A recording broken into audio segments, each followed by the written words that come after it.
জ্যোতিষ একটা বিদ্যা, এ হলো একটা বিজ্ঞান। যে নক্ষত্র দশায় আপনি জন্মগ্রহণ করেছেন, যে স্থানে আপনার জন্ম হয়েছে, এগুলো আপনার জীবনের দিশা স্থির করার ক্ষেত্রে গুরুত্বপূর্ণ ভূমিকা পালন করে। কিন্তু যে রাশিতে আপনি জন্ম নিয়েছেন আর আপনার যা নাম স্থির হয়েছে, সেটা আপনার ভবিষ্যৎ নির্ধারণ করবে তা আবশ্যক নয়। রা দিয়ে রাম এবং রা দিয়ে রাবণ, এই দুজনের রাশি সমান ছিল, কিন্তু একজন নিজের শক্তির দুর্ব্যবহার করলেন।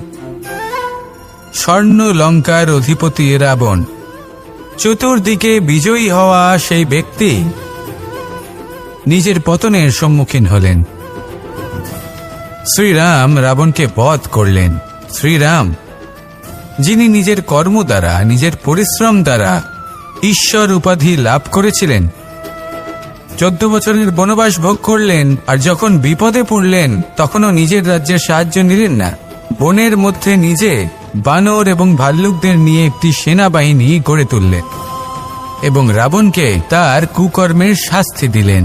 তাই সর্বদা এটা মনে রাখবেন, আপনার খ্যাতি, আপনার ভবিষ্যৎ, আপনার কর্ম নির্ধারণ করে, আপনার রাশি নয়।